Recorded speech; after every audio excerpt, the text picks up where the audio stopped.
Good morning, captains of industry, gentlemen of the press, distinguished ladies and gentlemen. On behalf of the Honorable Minister, they've introduced themselves. Thank you. On behalf of the Honorable Minister of the Federal Ministry of Youth and Sport Development and the Chairman of the Board of the Nigerian Economic Summit Group, the board members and management of NESG, we'd like to welcome you to this session. It's actually an engagement session on the development of the sports industry in Nigeria. We're looking at how to move the sports industry from being a participation-only sector to an industry that contributes to the gross domestic product and also generates employment. So we've had a series of engagement sessions. We started with the media and ancillary sector. We had an engagement session with them. We had another with educational institutions. We had the third, I think this is the fourth one. We had the third one with, with financial institutions because, hey, they are the ones that will provide the money. So this is the fourth one and is with professionals and trade groups. So we want to have your feedback on how can we move the sports industry from being a participation-only industry to an industry that is value-adding. And your input in the sense that there's going to be like a policy dialogue in March, and we want to know if we're going to move the sports industry from being participation-only to an industry that is value-adding, what are the things that should be in the policy? And good enough, we have a lot of lawyers and we have a lot of people that are very excited about sports in the building. We have various trade groups in the building, and I'm hoping we'll really have a robust discussion. Well, because I know some of us are just coming to NESG for the first time. So for those of us that are coming into contact with NESG for the first time, I just want to give a brief background on the NESG. The NESG is a non-profit, non-partisan, leading private sector think tank committed into making Nigeria an open and globally competitive economy. Our think tank model is built on 4 strategic roles. We call ourselves a watchdog, we are a dialogue partner, we are an intervener, and we are a connector. In terms of watchdog, we are research-based, so all our policy advocacy are research-based. We don't do any policy advocacy if it's not backed by research. And you will see from what we'll be discussing today that underlying in this discussion are some research work that has been done.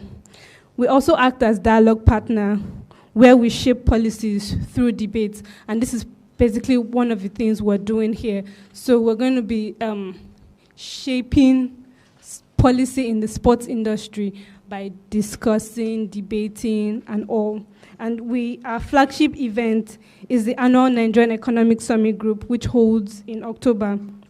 At the summit, we convene key stakeholders in the public sector to discuss on the state of the economy and further dialogue with private sector to map out strategies that will improve the economy. We also act in our capacity as a connector, where we connect business to business, government to government, government to business, instituting changes through our network of influence. And finally, we act as an intervener. So most times we're called to help the government in the implementation process. The NESG does this policy advocacy work via a public and private arrangement.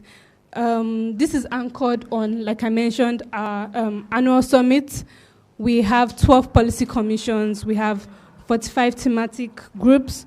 We have 5 roundtables. We have 3 community of practice, that is gender, MSME, and, 3 community of practice, gender, MSME, and youth. And we have over 800 volunteers that are paying to serve. And I can see some familiar faces of our volunteers. The sports industry thematic group is one of the 44 thematic groups I mentioned under the tourism, hospitality, entertainment, creatives, and sports industry. We usually call it TEX because it's rather long. So that's TEX Policy Commission. And this convening is one of the outcomes of the MOU that was signed between the Federal Ministry of Youth and Sport Development and the Nigerian Economic Summit Group after several months of engaging. The proceedings, like I mentioned, of this session will form part of the policy draft to be debated at the National Sports Industry Policy Dialogue, which is scheduled to hold in March. I would like to use this opportunity to thank the Honorable Minister of the Federal Ministry of Youth and Sport Development. I want to thank him for his visioning, and he is interested in making the sports industry private sector led using best practice, and I'd like to thank him for that.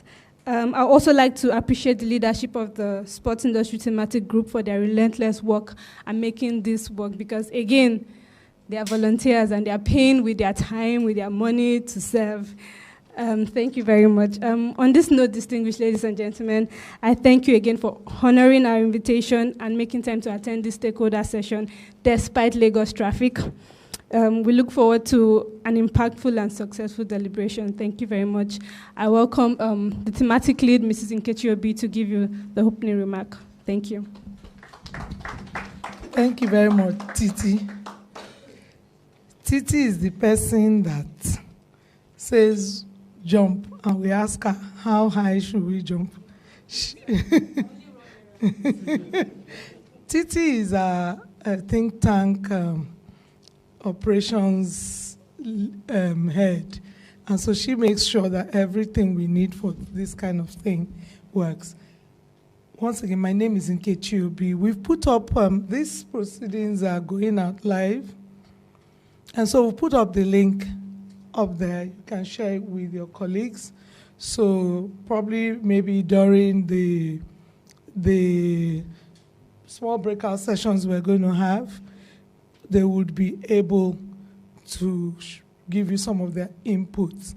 That's the link. And you can also catch other sessions that I've held last week.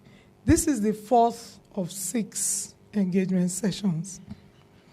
The first one held between the media and entertainment and tourism stakeholders. They were here last week, Tuesday. And then the second one, well, someday anyway, over the past 2 weeks. The second one was between us and the education sector. Schools, Ministry of Education, those who supply the education sector. And the third one was between this group and the finance and investment people, the money people. We needed them in the room to come and tell us why they are not investing in sport and what they would like to see. Today we have what we are calling for once, because we merged a lot of groups together. So we merged who we call the trade groups, so the chambers of commerce, and then we also called in the professionals, because the trade groups really have quite a bit to do with the professionals. So we've called the lawyers, the doctors, the engineers, the architects. Essentially, these stakeholder engagements are tied to the draft 2018 National Sports Policy. Now, you'll be wondering why we're debating 2018 policy. We had a 2009 sports policy, National Sports Policy. And over the 10 years between 2009 and 2018, it was realized that it was not fit for purpose at all. It didn't deliver on its objectives. Sports barely grew. The infrastructure gap that had been there became worse. Investment was not entering the sports sector because the businesses didn't even see the need to invest in sports. the little we were doing in terms of ensuring we were participating in all the multi-sport events, our fortunes dwindled. So we went from 2 gold medals in 1996 to no medal at all in 2012. And then we managed a miserable 2 bronze medals in 2016.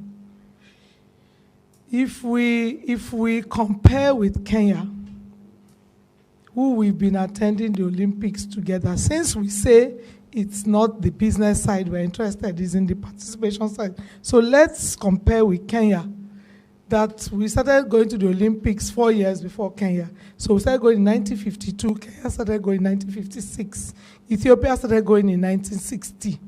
So we've more or less had 60 years of going to the Olympics with Kenya and Ethiopia. Kenya has 100 medals. 32 of them are gold.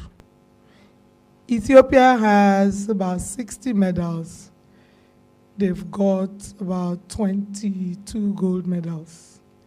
Kenya takes part in 2 sports, athletics and sometimes boxing. Ethiopia takes part in only 1. They have no time to waste. Ethiopia's Olympics starts from the 2nd week. So when they get to the Olympics, they first of all sit down for 1 week because athletics starts in the 2nd week. So they are resting, they are training. We have taken part in 24 sports. Is it 24 or 15? We have no area of expertise. So even in participating, we are not there. Nations Cup, Cameroon has 5 Nations Cup. We have 3. Cameroon's population is like 1/5 or 1/6 of our population. So in terms of all the parameters, if we say we are concentrating on participating, we're not even there. Cameroon has gotten to a quarter-final of a World Cup, nearly made a semi-final. Ghana got to a quarter-final of a World Cup, nearly made a semi-final. We can't get out of 2nd round. We got out of 2nd round. We got into 2nd round twice. We have not been able to get out of the group stage the last 3 World Cups. So we are not even perfect. And yet we have 210 million people, a sizable market. So maybe it's time for us to focus on getting more people to play sports so we create demand for sports goods and services, as opposed to focus on going to the Olympic. Because you see, or World Cup, we will always have 24 people who will suit up and enter the field for us. We are 200 million. Anyhow, 24 people will appear. We're not going to win the World Cup, so we'll always participate. We'll always have, this year we're going to the Olympics, I can tell you, maybe 4, maybe 1 silver. We're targeting 1 gold. Maybe there'll be 2 bronze. Not the Olympic, not the Paralympic. Paralympic will always get medals. So we are going to the Olympic this year. Chances are we'll get 4 medals, maybe 1 gold, 1 silver, 2 bronze. But Kenya can tell you that they will win the steeplechase.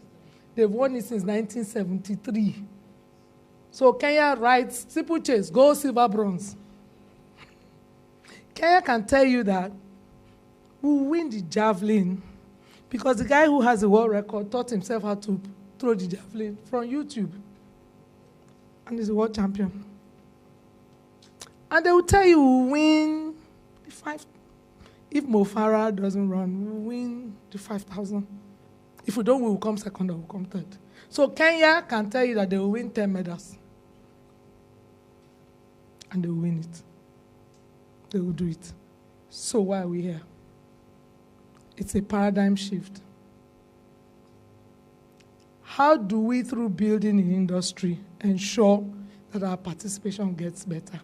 Before, our pyramid was the right way. I'm sorry, I would have just drawn it. If there was a flip chart here, I would have just drawn it.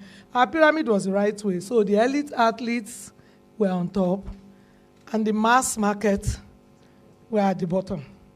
And so we expected the trickle-down effect of elite athletes. So there was a time I know the bankers, they were here last week. And I knew there was a time they all set up sports desk because that time Okocha was playing in PSG. And so Okocha was earning about how much a week? They bought him for what? 20 million. So they felt, that's the money. So they all set up sports desk. And then the sports desk died because that's not the business of sport. The business of sport is not driven by the elite athletes. The business of sport is driven by the mass market there. So in the NESG, we decided to flip our pyramid and do it like that. And see whether gravity will push down the money. So all the mass people are up there, and your athletes are down here. Now, what does that do? I've got about 190 million people there.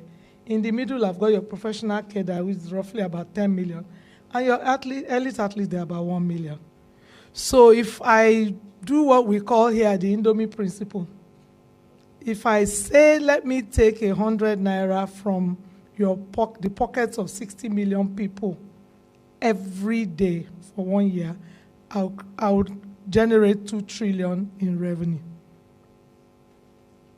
There's no way I will generate 2 trillion in revenue from those people that gravity won't push to my elite athletes. And suddenly my elite athletes are training like the people abroad. Suddenly they are doing well because they're only 1 million, fed by 190 million. So what do we need to do to take 2 packets of Indomie, the equivalent of 2 packets of Indomie from 60 million people every year? We need to put in place infrastructure backed by incentives and investment under a viral policy. So the new shift in creating the industry is to see how the 3 I's and 1 P,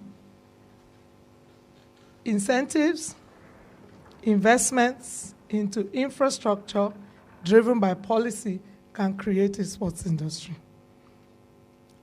You will hear from the agenda setting presentation that there's an infrastructure gap. Let me describe that infrastructure gap. The stadium to population ratio in the US is 1 to 353,000 people. When we call stadium, 25,000 and above capacity. The stadium to population ratio in the UK is 1 to about 360,000 people. The stadium to population ratio in South Africa is 1 to 700,000. Stadium to population ratio in Nigeria is 1 to 5 million. There's no way. We can't win medal. It's not possible. 1 to 5 million. So how are we going? We're not talking community-based infrastructure. We're talking you have stadium of 25,000. We have 43. So 1 to 5 million. If you come down to the nitty-gritty of it, we have nothing, which is why the pictures you see of our children playing is on bare earth with sticks or stones forming the goalposts. South Africa used hosting of 4 events to roll out infrastructure. Roads, stadia, rail, hotels, the works. From 1996 to 2010. Today, their league that they started after us is the 7th most profitable league. Our league can't get on TV. So, We are not about the problems, we've identified them. We're about the stakeholders that we've identified this problem. What is it that you need to see in the policy to enable us to unlock this potential? Because if I go to everybody's room, if we leave here and you allow me permission to open your wardrobe, there'll be one sports kit there now. If boot is not there, shirt is there, cap is there. The education sector contributes 50% to participation in sport. We have 40 million children in schools. And yet there's nowhere for them to play. Imagine if I could get 40 million children playing sport once a week, and saying each one of them must come to the stadium, to the school that day with shirt, shorts, boots, and bring one ball. Who's going to provide those things? We will just hear one huge sucking sound of FX going to China. Because there's nobody producing them here. This country uses 24 million balls a year. None is made here. So therein lies opportunity for merchandise, for facilities. Where would these children play? If I say you must play sport once a week, they don't have. So therein lies opportunity for community-based facilities, common user or single use. So with this knowledge, knowing all these opportunities, why don't we have people looking at it? That's why you're here. Why are the engineers not saying? Why are the architects not saying? Why are the lawyers not seeing the opportunities in terms of corporate governance, in terms of ensuring, in fact, even if it's construction, why are we not seeing all of this stuff? What do we need in a policy, which is a statement of intent? So I'm going to allow one of our volunteers. This is just to set the tone so that we know that as much as we see the challenges, we've also identified the opportunities. Titi gave her appreciation to the Honorable Minister for getting us this far. Honestly speaking, we can't but thank that man. Because if he didn't get into this process, we've been on this process for 4 years. No minister listened to us. So he came in, and within 6 months, he's done a lot. Last Thursday, he inaugurated a body called the Sports Industry Working Group. It is the response. It is, to him, he said it's the most important body he established. They are going to midwife the process over the next 2 years of getting us from sector to industry. And in getting us from sector to industry, create jobs, generate revenue, ensure social impact in communities, but more importantly, chart a course from raw talent to finished product, such that we can say that we will win 3, 4, 5 medals. So I will call on Telema Davies, one of you. I'm sure you'll be looking before long. Today they are dressed differently, so you'll be able to tell the difference. But we've got a set of twins that volunteer for us. I'm going to call on one of them, Telema Davies, to just quickly give us an agenda-setting presentation that will focus us on solutions and inputs. And then I will now let us know how our breakout sessions will work. Thank you very much.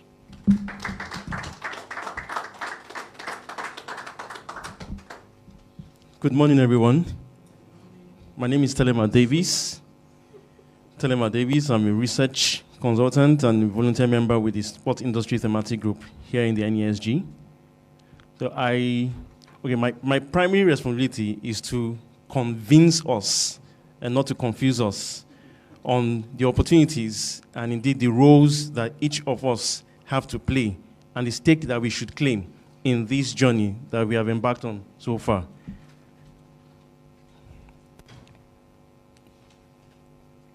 Okay, so National Sports Industry Policy Stakeholders Interactive Session. What is a policy?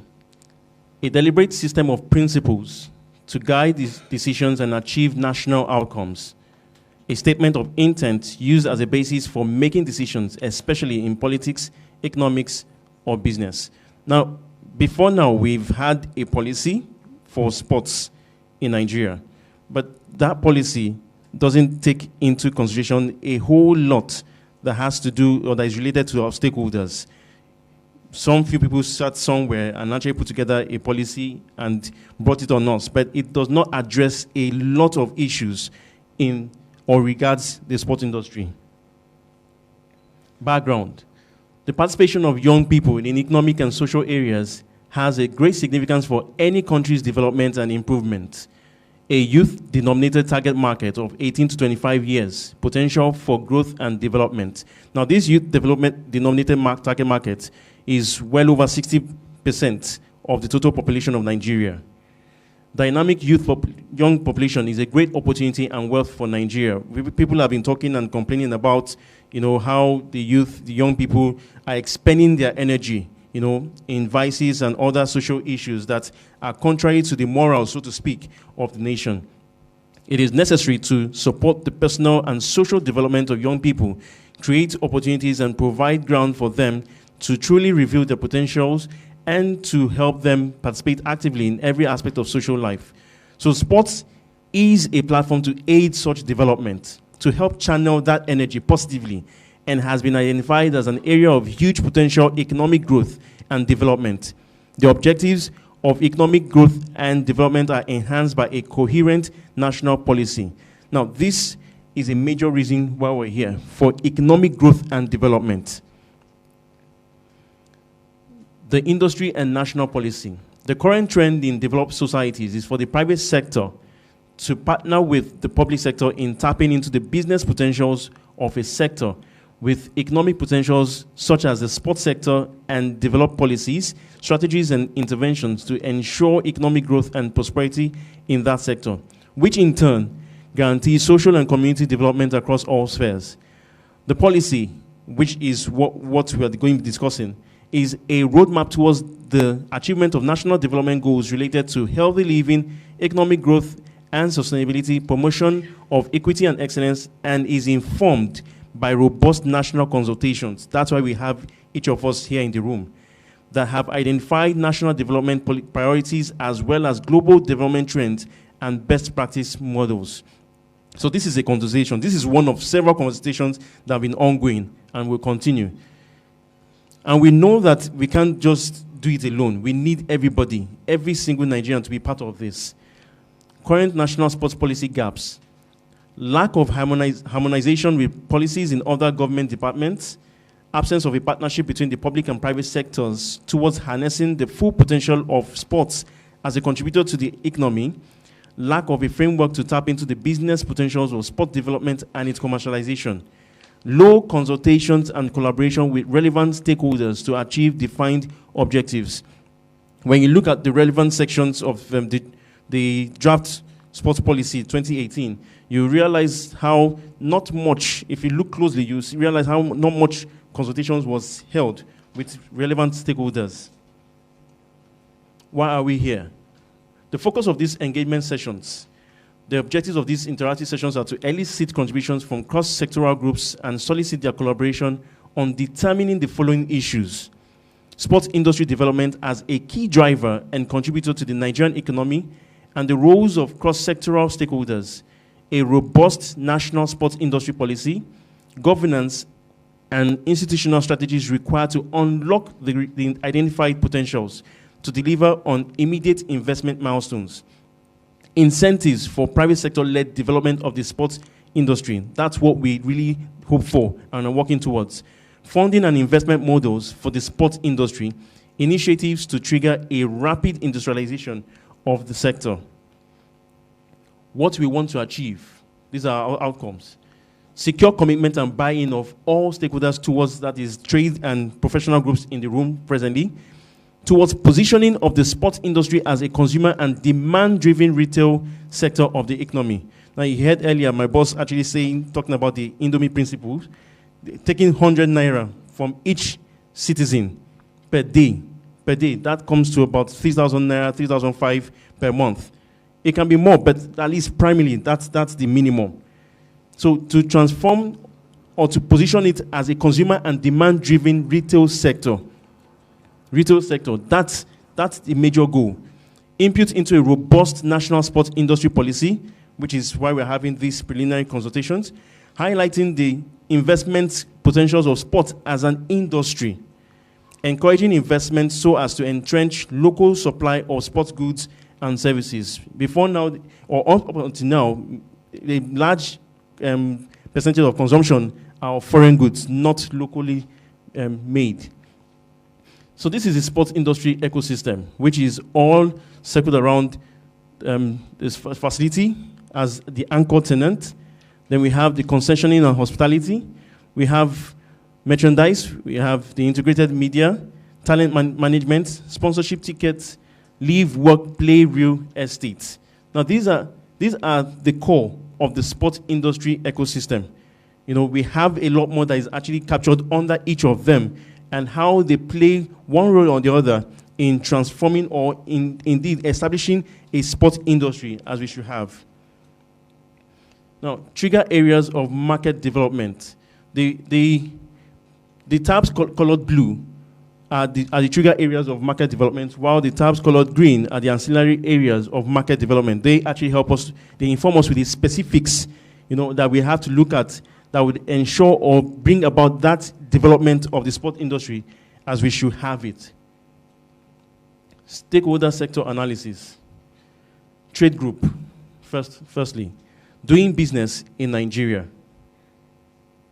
Sustainable development goals. The United Nations Agenda for Sustainable Development 2030. One of several goals that have been captured or highlighted is the promotion of healthy lifestyle and well-being for all. It is a given for everyone, every citizen across the world, to have this as an obligation, so to speak, provided for them. Inclusive and equitable quality education for all while promoting lifelong learning opportunity for all. SDG 4. Potential for sports to contribute to the sustainable and educational development of all, to achieve gender equality and the empowerment of all women and girls. We're beginning to see how much impact women are having and should have been given the space to contribute in no small means to the growth and development of every single nation. Ensure access to affordable, reliable, sustainable, and modern energy for all, SDG 7, and promotion of inclusive, sustainable economic growth, employment, and decent work for all, SDG 8. Now, these are all key SDGs that have been captured or that can contribute to sports becoming a significant and major industry in Nigeria. And the private sector has a big role to play in this. Nigeria's performance on key socioeconomic indicators. 63% of children in rural areas who cannot read at all. That's the state in Nigeria. 50% participation made by education in sports. We heard earlier that this is a contribution that is made by education alone. And education forms the bedrock for sports development in any given nation. 23 million plus number of underemployed youth in Nigeria. That figure is growing since it was released last year, 2018. 80 plus contribution from oil and gas to our exports. And there are 13.2 million out-of-school children. How do we bring these children back into school? Sports is a major platform for this. 65% population between ages 15 and 30. This is a very, very energetic group of people that need their energy to be properly channeled and harnessed towards development of the nation as a whole. So our overview, exports and import. Our exports ranking for Nigeria is at 40 plus. Our imports puts us at 120 plus across the world. Now, our major exports, as we see, some of them, as highlighted here, mineral fuel, that's petrol that we have, chemical and allied products, plastic articles, cocoa, hides and leather. Hides and leather underlined, because what are we doing with this particular raw material? Global rankings. Major imports, industrial machinery, including computers, which can be manufactured here as well. Mineral fuels, including refined oil, plastics, and everything else. You forgot everything. a whole lot that honestly can be manufactured here that we keep importing, even down to pencil. Overview, toothpick as well. Nigeria's global trading partners. Now, I've been able to identify some of these trading partners that Nigeria has, at least, that are well ranked, and we get to do a lot of business with regularly. And these are amongst some of them. So we have 10 countries who account for 60% of total exports, with Ghana and India having the largest percentage share. Ghana just overtook India recently, that was late last year, accounting for the largest percentage share of doing business with Nigeria. Then we have 10 countries that account for 70% total imports, with China, Swaziland, and the Netherlands in the lead in doing business with Nigeria. Then Europe as a continent accounts for nearly half of Nigerian exports. That's 43% in total. Nigeria is ranked second as a top African export country behind South Africa. Now, it is very possible that we can overshoot South Africa when we begin to do a lot more of our production locally. But the target is not necessarily about just being number one. The target is about how we can provide Nigerians with the kind of jobs that would ensure that they are engaged, gainfully engaged, as well as having an impact on the growth and development of sports as an industry in Nigeria. Now, the global sportswear industry, the market value for the global sportswear industry is at $84.1 billion as at 2018, with a growth forecast of $108 billion in 2025. Now, it is very likely that this forecast will be beaten. Very, very likely. And to tell you the truth, to a large extent, Nigeria and some parts of Africa are not necessarily captured in this data. So it says a lot about the kind of impact once we are captured based on consumption of sportswear in Africa and in Nigeria specifically. There's a thriving online sales in the market for sports and outdoor articles across Asia, America, and European markets. Nigeria is also getting there. Africa as a whole is actually on track in that regard. We say a lot because we have a lot more young people who are consuming sports goods, particularly fitness goods across the country. The most popular sport in Germany is fitness. Interestingly, not football. It's fitness, followed by swimming and hiking before football and tennis.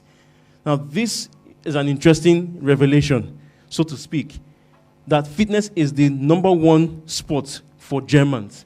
And they spend an average of $781 per year, which in Nigerian currency is 893.50 kobo per year. So when we talk about 3,000 naira per month, that's even chicken feed compared to what it is. And we can even do a lot better than this. Global basketball apparel market size will grow by $3.47 billion between 2019 to 2023, stimulated by offline and online distribution channel.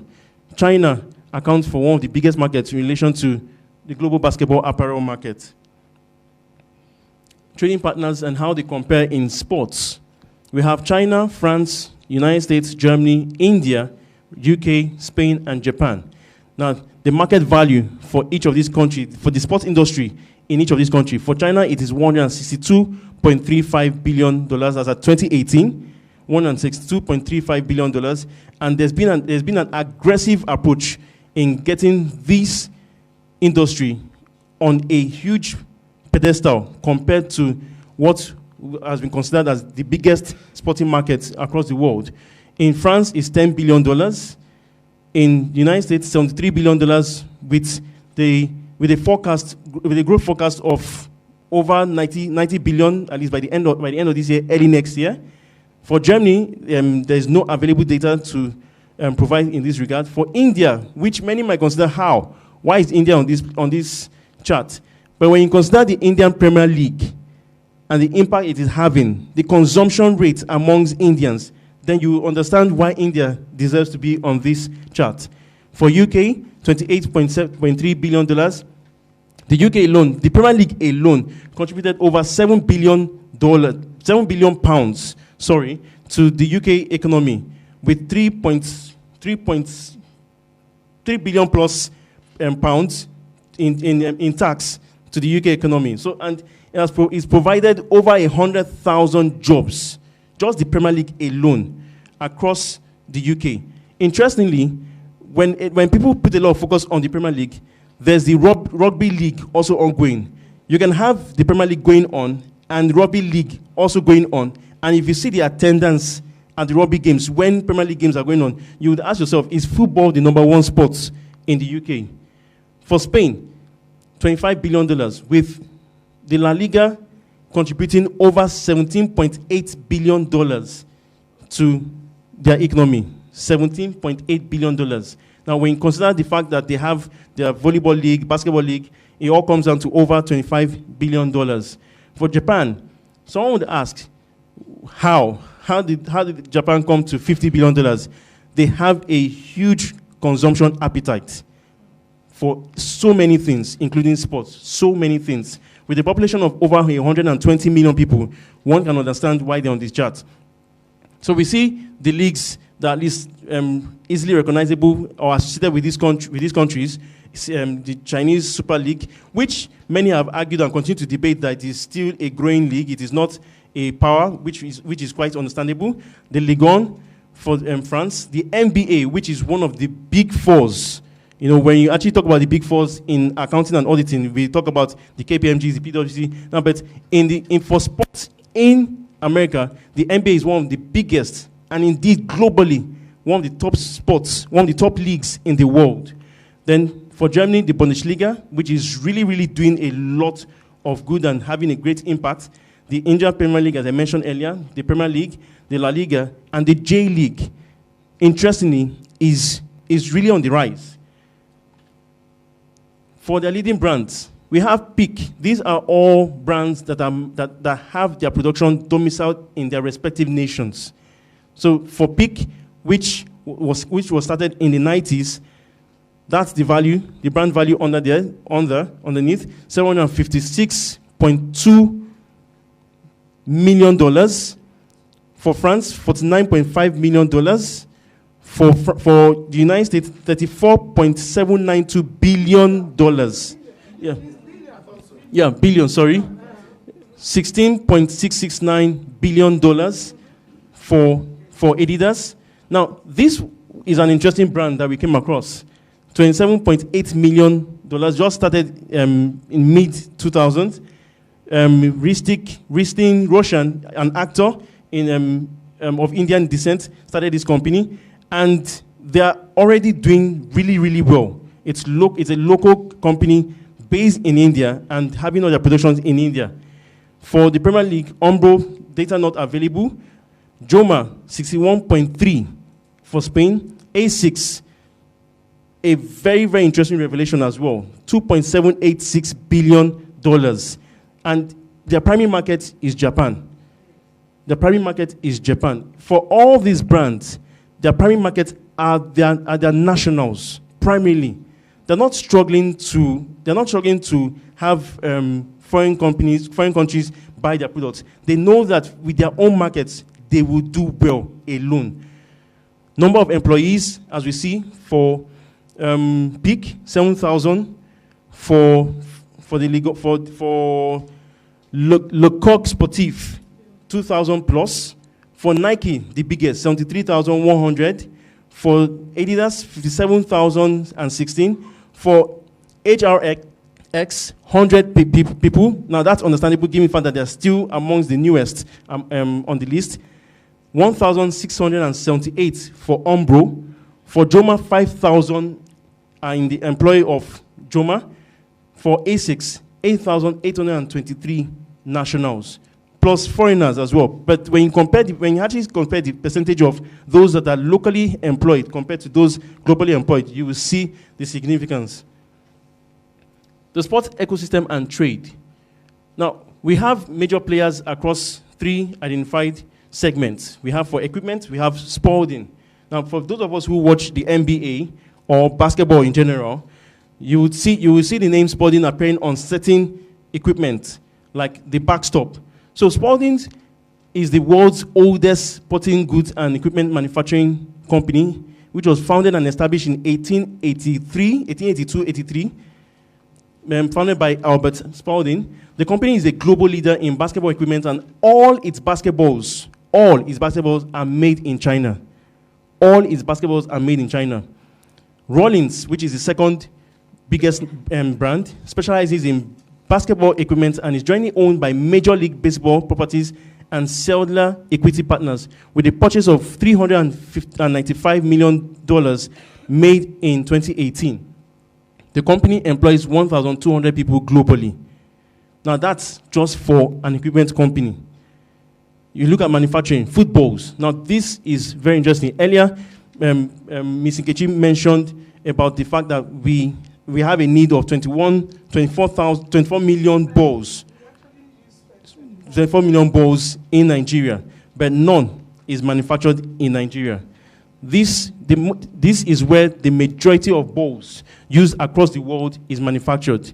In a city in Punjab, leather balls. Leather, yes. And they are all handmade. They are all hand-sewn, manufactured in Pakistan, in a city called Sialkot, the world's largest producer of hand-sewn footballs, or soccer balls, as some other parts of the world like to call it. Local factories manufacture 40 to 60 million footballs per year, which amounts to about 60% of global production. Leather is sourced from farms around the city. So even if they do import, the percentage of what they import will be highly insignificant to what they already have around them. Then there are around 300,000 are estimated to be directly or indirectly employed in this industry in Pakistan. If you see the city, it's an industrial city. And that city is so developed, they are the first city that have the first privately owned airport in Pakistan, as a result of the impact of this industry as well as other industry within that industrial hub. Then other major producers of balls are China, India, and new player Vietnam. Now China comes really behind and is closing in on India because they are using machinery. Oh, that they make PVC balls. Yes. Then thirdly, merchandise and e-commerce. Now we have Fanatics, an online sports merchandise retailer who sell licensed sports apparel on its website. And there are a few others who are actually emerging and growing at an alarming rate. Fanatics closed a $1 billion funding deal with SoftBank in 2017. The company is currently valued at $4.5 billion. When you look up their website, what you see mostly on sale are sports merchandise. And this is the value of the company. Market opportunities in Nigeria. For equipment, we have Weber Engineering, a Nigerian company based in Lagos. Weber designs, manufactures, supplies, and installs basketball backstop and uprights. In 2016 and 2017, the company supplied a combined total of 60+ uprights with social enterprises and educational institutions, accounting for 16 and 35% sales distribution respectively. So we see the importance of education once again to the development of sports as an industry. Very, very critical. Sportswear. There's Alpha Sports, Owu Sports, Cone, and Polygon Sports. 3 of them operate in Lagos, while 1 operates in Kano. That's Cone. Cone operates in Kano. And they produce jerseys for our local clubs here in Nigeria. These are sporting goods manufacturing companies. Alpha Sports currently supplies kits for Nigeria's senior women's basketball team, the D Tigers. In 2018, at the FIBA Women's World Cup, they got a a huge media mileage just by the exposure of their logo on TV for the period. And Nigeria, recalling the fact that Nigeria finished 8th in that after that by the end of that tournament. For fitness, the Fitness Options is a leading company in gym operations in Nigeria. And according to data, global fitness and health industry as of 2018 is worth $83.1 billion. And Nigerians are beginning to warm up to fitness. It's growing at a very, very interesting and illuminating rate. So the market opportunities as well continues.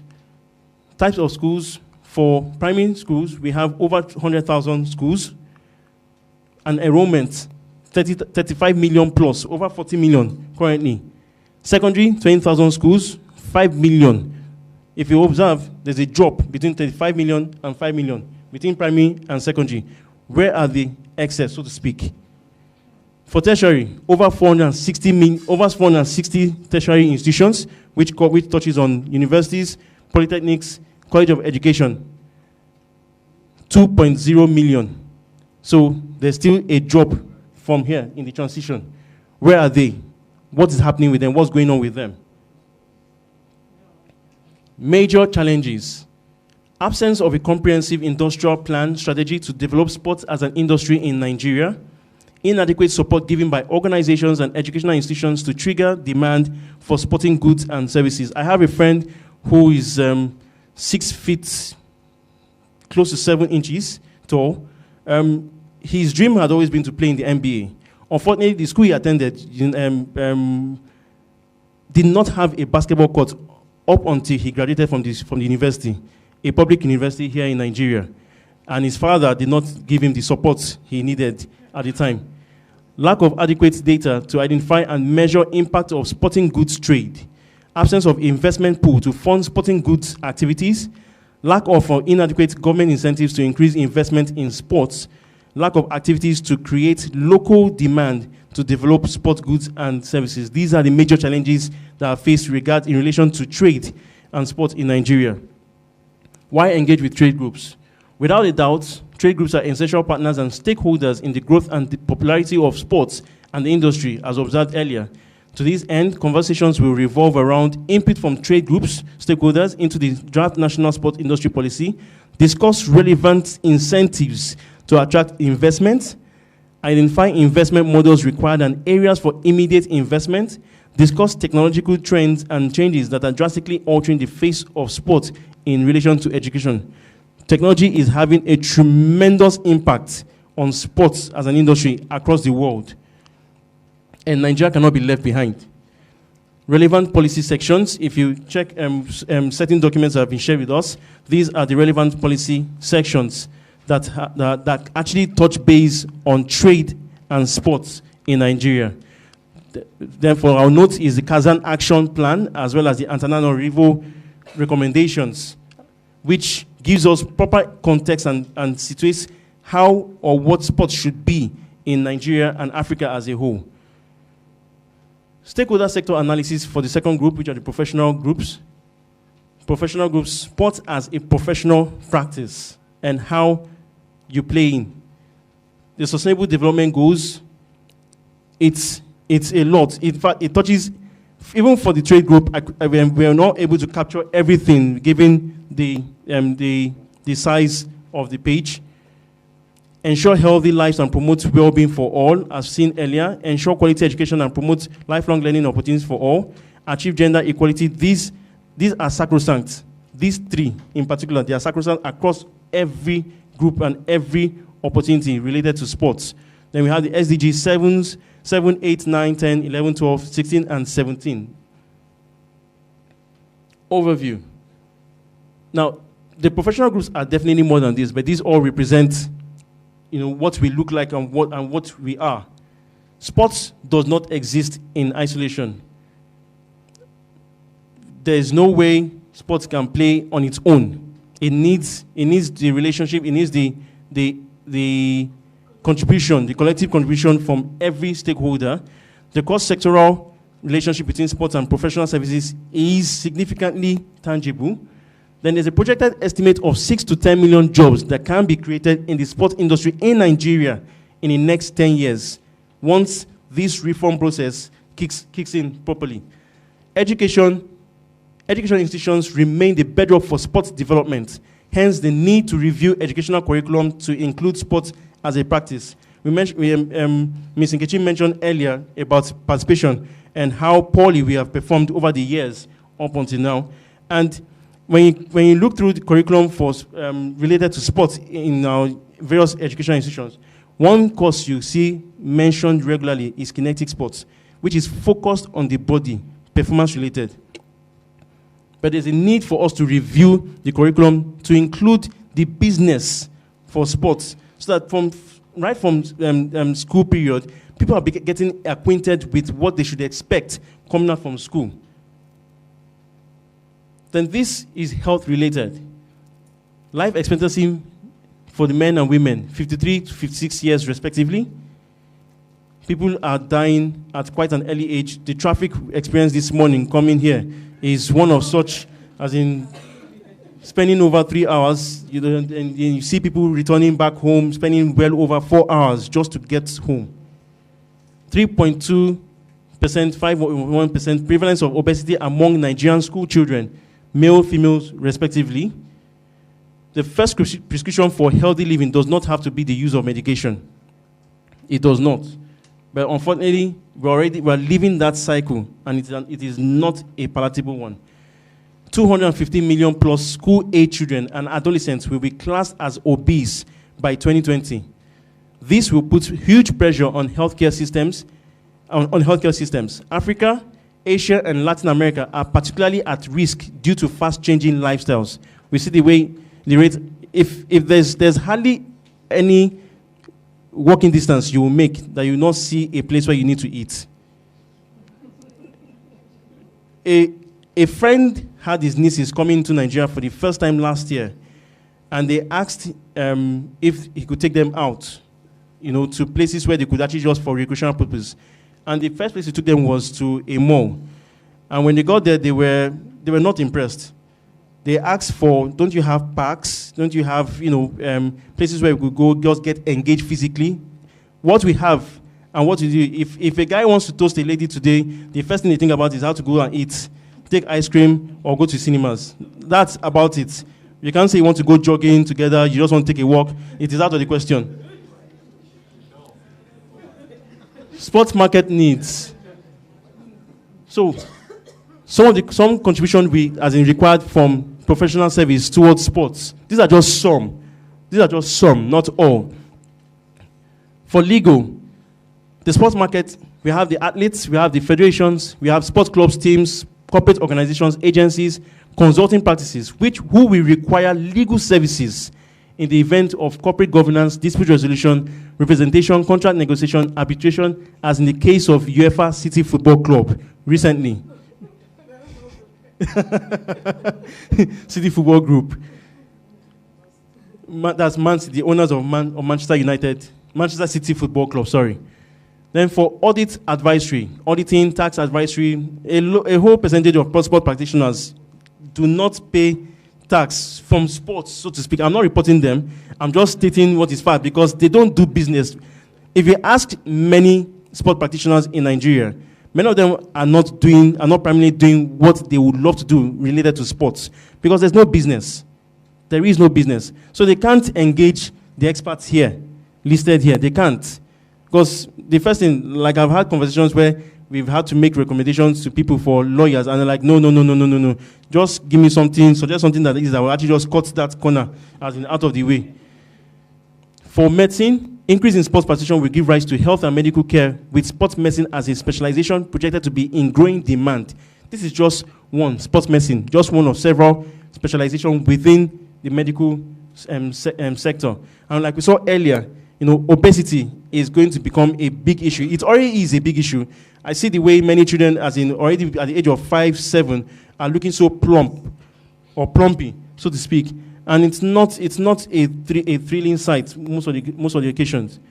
Innovative technological solutions to improve athlete performance and business operations. A lot of athletes are still using what we consider as crude methods for their trainings and for other respects. And technology will also be critical for business operations. The rate at which technology is impacting sports business around the world, it makes it so exciting to want to be part of this. Architecture. As sports clubs, teams become business-focused and entertainment-driven, real estate development will be at the core of this transformation and will require bespoke designs. The spread of community cluster facilities will also trigger demand. There's a projection of within the next 10 years to have about 3,000, at least minimum, 3,000 community cluster facilities. It's actually a proposal. But what Nigeria needs is well over 20,000. Because the expectation is that no child should walk more than a kilometer before he or she is able to access a sports facility. No child.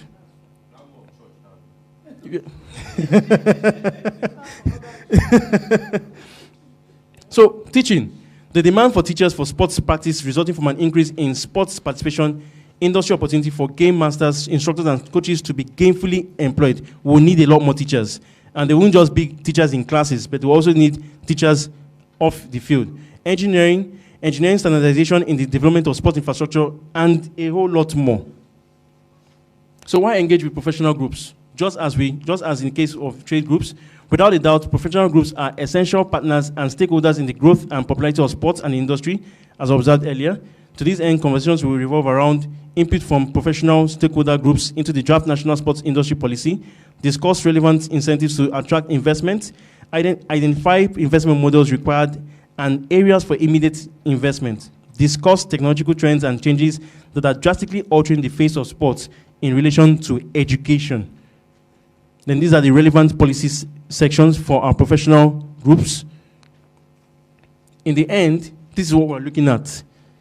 A clear position on the role of educational institutions towards a robust national, a clear position on the role of professional groups, towards a robust national sports industry policy, well-defined incentives for private sector-led participation in professionalizing the sport industry. Your contributions would bring about the professionalization of the sports as an industry. So it's very key that we have you in the room. Identified governance and institutional strategies required to unlock the identified potentials of professional groups to deliver on immediate investment milestones, funding and investment models to drive increased participation of professional groups in the sports industry. Thank you. Thank you very much, Telema. I think we have a fair idea what is expected of us. And I'll just tell us what's going to happen. I'd like to welcome all those who just joined us in the middle. What's going to happen is that in the next 1 hour, we're going to ask you to please take a little time to go to to join any of our 4 breakout sessions. And I would, don't mind Zeno, he's the one delaying us now.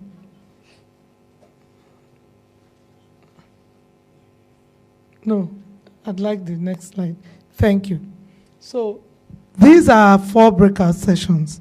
Like we said, our policy thrust, our draft policy thrust is based on incentives, 3 I's and 1, what we are calling 3 I's and 1 P. The Honorable Minister says he's going to patent that and adopt it as his own. So we asked him to pay some money. So we have a few lawyers here. We'll engage the lawyers to go and help us, to go and collect our money from the minister. So incentives, the first pillar, in targeted investments in infrastructure backed by a vibrant policy. So these are our 4 breakout sessions. Now, we've shared some documents with you. The documents are the sections of the draft policy that are relevant to your stakeholder group. As you can see, there were how many? About 18 sections in the draft policy. But everything to do with stakeholders was collapsed into one section 4. So I don't know what the remaining 16 sections we're talking about, but they were obviously about participation without the realization that this group is necessary, these stakeholders are necessary for the others to work. So we are hoping to expand the scope beyond only one section. And for that to happen, we need your input. So we're going to ask that you look at those documents. Apart from the stakeholder, the relevant section, we have a document called the Antananarivo Recommendations. Let me give a very quick background to that. Sometime in 2013, the African Union came up with what they called the AU 2063, the Africa We Want document. That document reels out how Africa will develop across several sections, but didn't address sports as one of the sections, as one of the areas. And we wondered at an AU 50-year plan that didn't recognize a sector that is youth-based. So we wondered who was going to live in that 50 years. If you were not recognizing something that those who are 15 years now and 20 years are very interested in. So I think there were a couple, we had already made up our minds there too, that we were going to ask at the first review, which is due in 2023, we were going to ask for a review. When in 2017, is it 2017 or 2018, they now held a meeting. I think some people had sent things. And they held a meeting in Antananarivo, Madagascar, and now addressed this. So those are the recommendations you will see there, that this is how sport will enable us to have the Africa we want in 2063. So when we read it, we realized that it was an encapsulation of what we had been saying. And so we decided to share it. Some of your discussions, if you look through it, you'll see that your discussions will immediately be focused, because they did, in their review, they did quite a good job. So we can hail them for recognizing their fault and amending that. So we would ask that you look at those two documents in your discussions. We will ask that your discussions recognize the opportunities we have highlighted there and what it would take from an incentives point of view to arrive at that point, or it would take from an investment. What kind of investment do we want to see? Is it impact investment, commercial investments? How are we rolling out this investment? Over a 10-year period, which is the life of this policy that we want to bring into space. So we're saying between 2020 and 2030, how do we want to see the sports industry? Bearing in mind that we say we want to take 100 naira from individual pockets of 60 million people every day and ensure that over 10 years we create 2 trillion annually. So what would it take to do that? And then what kind of infrastructure will give rise to the demand for sports goods and services? You've heard us talk about community-based infrastructure to enable every community to be able to create demand. Look, we're talking about fitness here. I've lost 3 friends who went jogging on the road and were knocked down by cars. But if they had somewhere to go to, they won't be knocked down by cars. I'm not saying they won't die, but it won't be by being knocked down because they wanted to stay healthy. So how can we get more of us not going further than 1 kilometer or 2 kilometers in our neighborhood to go into a facility that we would love to go? In this whole Ikoyi, it's only Ikoyi club that any one of us will feel comfortable to go. Why? Not even private gyms. That's what we're saying. And yet, we have people like me that the doctor, we've just been told that the first prescription when you are ill is not necessary medication. So if I go to my doctor and he says, if we get every single doctor, I don't know if the doctor's in the house, to write when they come to your hospital, instead of writing malaria medicine first, you write that, please embark. What's your weight? You are 8 kilos overweight. Embark on a regime of exercise. That creates 30 million demand. Because if my doctor says I need to exercise, I'll believe him. But if Babs here says, Nkechi, you're overweight, I say, get up. Let's go and eat Isewu. And drink whatever. So, but if my doctor says it, I will do it. So, but where would I go? Jog on the streets, so I'll get knocked down by a car? So, if facilities were there, we would do it. What would it take to have that? And finally, this policy. How do we want it to look? Policy and incentives look like this, the same, but we found out in our wisdom that they're not actually the same. So I'm going to call out the rapporteurs, and I've bullied some people here. I've used the power of veto that I was giving here to bully some people to serve as breakout session leads. So I'll first of all call out our rapporteurs who will provide our leads with the basis,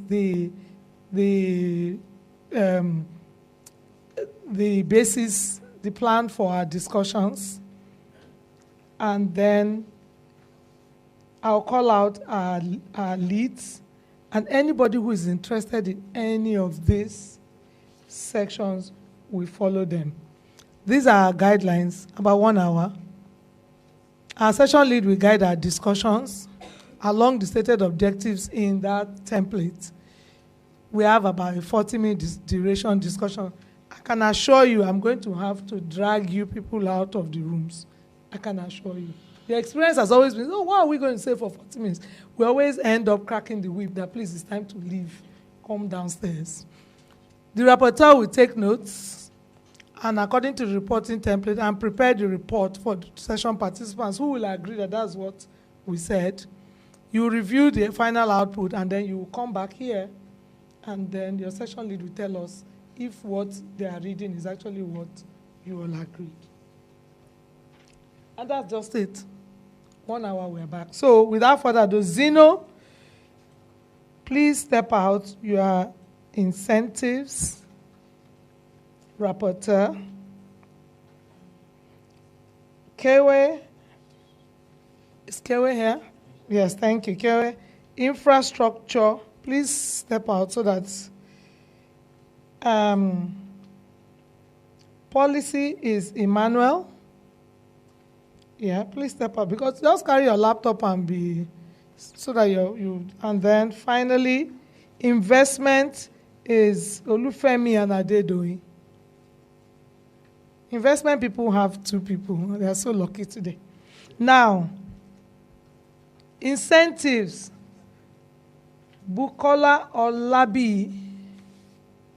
Is that Bukola Olabi? Okay, maybe they signed in and went. Okay. Let me read out all the other people, and I'll ask somebody to do this for us. Incentives. Let me bully my friend, Babs. Babs, I'm going to bully you. Thank you. Please help us do incentives. Zeno. Incentives, people will use the downstairs meeting room here. Investment, Mr. Olawale Rashid of the Abuja Chamber of Commerce. Please, you will go with Olufemi and Adedoyi, and you will go to the CEO's boardroom upstairs. Infrastructure, Engineer Ayo Fanimokun of the Nigerian Society of Engineers. You will go with Kewe, and you will use the boardroom upstairs. While policy, Mrs. Toyosi Alabi, we are very gender friendly here. Mrs. Toyosi Alabi will stay here with her group. So if you want to be in the investment breakout session, please go with Mr. Olawale Rashid, and you will use the CEO's boardroom upstairs. If you want to be in the incentives, you go with Babs Ogunade, and you go with Zeno. If you want to be in infrastructure, you go with Engineer Ayo Fanimokun, and you will use the boardroom upstairs, and you go with Kewe, and finally the policy will remain here. In 1 hour, we'll be back down here. Thank you very much. So decide who you are with. No Nobody from the same company will stay together. You go to different people. We want different inputs. So let me see who is moving.